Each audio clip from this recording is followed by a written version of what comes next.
Ahani Kuburezi Official TV. Ahani Kuburezi Official TV. Subscribe, maze ibiganiro bizubibo. Turabasuhuza inshuti bakunzi bacu, turabaramutsa twizera yuko mumeze neza, ariko kandi abo bitameze neza mukomere, ntabwo biba byoroshye. Ubuzima ni gatebe gatoki, uyu munsi biba byagenze neza, ejo bikaba byagenze ukundi. Nyabona rero abo bitameze neza mukomere, ariko kandi abo bimeze neza, abari mu bihe byiza, mumenye yuko byose bihindagurika, mumenye uko mubyitwaramo kugira ngo ejo bundi nihagira n'igihinduka ntibizabagore. Muzirikane kandi mumenye abari mu bibazo, mumenye abanyantege nkeya, mubafate ukuboko mubazamure nabo bagire mu bihe byiza. Ejo bundi mushobora kubakenera cyangwa se mukisanga bo bari mu bihe byiza, mwebwe muri mu bihe n'ubundi mwabasizemo kiriya gihe. Uyu munsi rero nk'uko mwabibonye kuri titre y'inkuru yacu, ni inkuru mu by'ukuri ibabaje, inkuru iteye agahinda.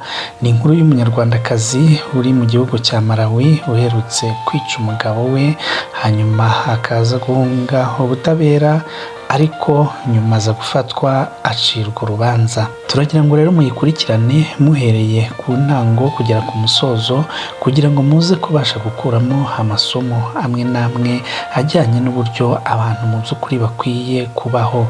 Mu by'ukuri abantu bakwiye kubana mu mahoro, bakabana mu ituze n'umutekano, yewe hagira n'ibyo bapfubiranaho cyangwa se batumvikanaho, dore yuko ntazibana zitakomanya amahembe, ariko bakagira uburyo babikemura hatabayeho kumeneka amaraso. Uyu mugore rero yishe umugabo we, mu by'ukuri aramwica burundu, barashyingura. Nyuma aza gucika kugira ngo adafatwa, ariko amaherezo aza gufatwa. Buriya amaraso ni ikintu gikomeye cyane. Turagira ngo rero mukurikire uburyo uyu mugore Gentille Giramata yaje gucirwa urubanza ndetse n'ibihano yahawe. Gentille Giramata ni umwe mu banyarwanda batuye mu gihugu cya Malawi.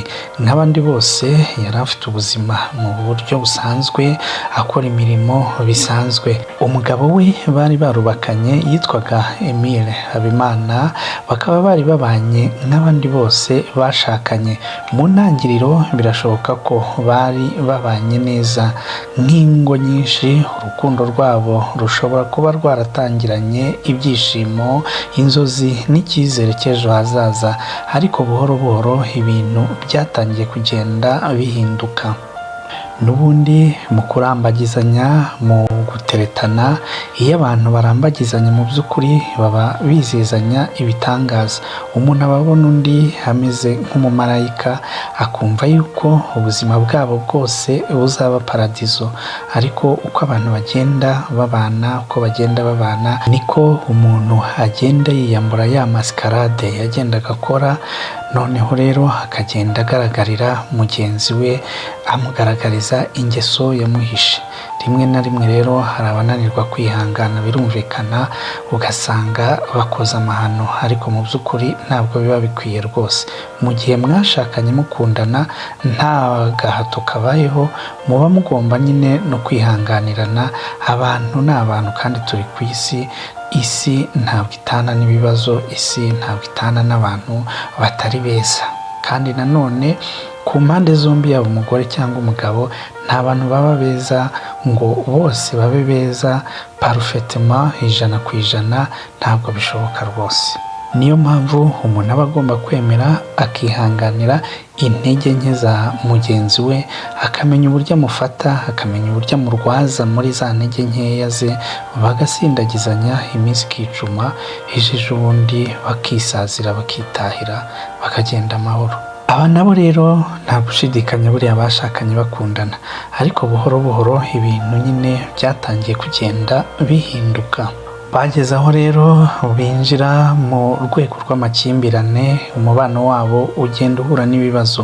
Amakuru yaje kugera ku rukiko agaragaza ko mu mwaka wa 2022 Gentil Giramata yafashe icyemezo gikomeye kandi giteye ubwoba, icyemezo cyo kwica umugabo we. Ntabwo ari amakimbirane asanzwe gusa, si impaka zisanzwe z'abashakanye, ahubwo ni igikorwa cyasize ubuzima bw'umuntu buhagaritswe burundu. Emile arapfa. Uru rukiko rwa Malawi rufite icyicaro i Lilongwe nirwo rwaburanishije uru rubanza rutoroshye. Si Gentil wenyine warurezwemo, hari n'undi witwaga Rafiki Munyangaju nawe wagize uruhare muri iki cyaha. Birumvikana nawe ubwo yabaye umufatanyacyaha. Ubushinjacyaha bwagaragaje ko habayeho gukoresha intwaro mu kwica Noel Emile Habimana. Ibi byagaragaje ubukana n'ubugome bw'icyaha cyakozwe. Mu rubanza hagaragaye ibintu bikomeye. Uregwa ntiyigeze agaragaza kwicuza, yagerageje gutoroka ubutabera, ntiyasabye imbabazi cyangwa ngo agaragaze ko yicuza. Ibi byose rero byatumye urukiko rukomera ku cyemezo. Umucamanza Bruno Karemba mu ijwi rikomeye kandi rituje yatangaje umwanzuro ugira uti Gentil Giramata akatiwe igifungo cy'imyaka 40, naho Rafiki Munyangaju we akatiwe imyaka 35 ndetse hategetswe gukora imirimo nsimburagifungo. Ni umwanzuro ukomeye, umwanzuro utuma umuntu yibaza byinshi. Imyaka 40 ni hafi ubuzima bwose bw'umuntu. Uretse ko inyuma y'iyi nkuru hari ibindi bibazo bikomeye abantu bakwiye gutekerezaho. Ese niba bari bafite abana ubu bari he? Ninde uzabarera? Ni gute bazakura bazi ko umubyeyi umwe yishe undi? Iyi si inkuru ya Gentil gusa, ni inkuru ya sosiyete yose. Muri iki gihe ibibazo byo mu miryango biriyongera. Amakimbirane, kutumvikana n'ihangana ridafite iherezo. Ariko ikibazo gikomeye ni iki? Kuki abantu bahisemo urugomo aho guhitamo ibiganiro? Kuki urukundo ruhinduka urwango? Erega buri wese ahangaha yakwiha igisubizo. Ni ukuvuga ngo umuntu muri kamere ye agira ukwikunda karemano. Uko kwikunda rero niko gutuma buri wese akurura yishyira. Muri ya makimbirane bagirana, buri wese aba yumva arengana. Nta n'umwe ushobora kugira umutima wo kuvuga ati nyamara mugenzi wanjye ndamurenganya, ahubwo buri wese aba yumva arenganywa na mugenzi we. Noneho rero kwa kwikunda, kwa gukurura wishyira, kwa kumva yuko urengana, bigatera guhangana kudashira. Noneho abantu bakageraho bakaba bagirirana nabi, yewe bikaba byavamo ibibazo nk'uko kose bikavamo urupfu. Iyo umuntu ageze aho yica uwo bashakanye rero biba bisobanuye ko hari ikibazo gikomeye cyane cyari kimaze igihe. Iyi nkuru irababaje cyane ariko ifite isomo rikomeye ku muryango nyarwanda n'isi muri rusange. Abashakanye nimwibuke ibi. Mwashakanye mukundana, nta muntu ujya gushaka uwo yanga. Icyo cyo mukizirikane. Nta muntu ujya gushaka uwo yanga. Umuntu amushaka amukunda. Ntabwo bikwiye rero na rimwe ko umugore yica umugabo cyangwa ngo umugabo yica umugore we. Ubuzima burusha agaciro uburakari, amagambo cyangwa amakimbirane ayo ari yo yose. Ntabwo rwose ibintu byo guhangana bishobora gutuma abantu batakaza ubuzima. Ibyo ngibyo biragatsindwa, ntabwo bikwiye mu bantu batekereza. Uretse yuko abantu baba banapfa ubusa, none se ko atari twe twihaye, ko atari twe twiremye, ko atari twe twigira uko mutubona cyangwa se uko buri wese abona undi, ni iki gishobora gutuma umuntu yerura akavuga ati wowe singukunze, wowe ndakwanze? Ibi bijyana n'abantu bagenda bapfa ubusa hirya no hino. Noneho tuvuye no mu bashakanye, ushobora gusanga mu by'ukuri umuntu yanga umuturanyi we, umuntu yanga undi ko yaremwe. Experience murayifite mushingiye ku ntambara zigenda ziba hirya no hino mu bihugu, umuntu aritora akanga undi rwose. Ibyo bintu rero ntabwo mu by'ukuri biba bikwiye, ntabwo niyumvisha ukuntu umuntu ashobora kwitora akumva yuko yanze undi gusa ngo nuko ameze, nuko ateye, nuko abayeho. Ibyo ngibyo ni ubugwari, ntabwo biba bikwiye. Tugarutse mu rugo rero, tugarutse mu muryango, ubumwe n'urukundo nibyo shingiro ry'umuryango mwiza. Iyo bibaye ngombwa ko mutumvikana, mushaka ubujyanama, mushaka ubundi buryo bwo kubana. Niba bikomeye nimutandukane mu mahoro, ariko buri wese asigira undi umutuzo, amusigira umutekano. Ikindi kandi yirinde kumutaranga cyangwa se kumusebya, kuko ibyo bintu ni ubunyamusozi, ntabwo biba bikwiye. Ntimukemere ko urupfu ruba igisubizo, oya rwose, ibyo ntabwo biba bikwiye.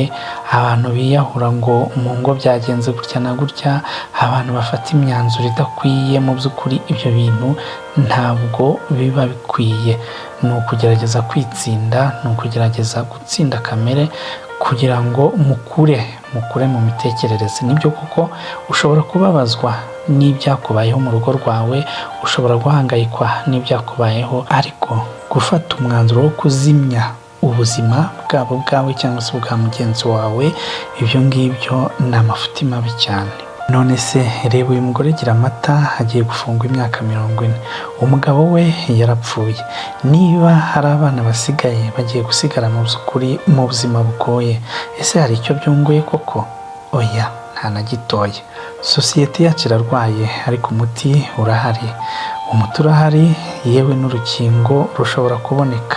Ibyo nta bindi rero, ni ukwihangana, ni ukuganira ndetse no kubaha ubuzima. Abantu bakaba abanyamahoro, bakareka imishiha ndetse n'ubunyamaswa.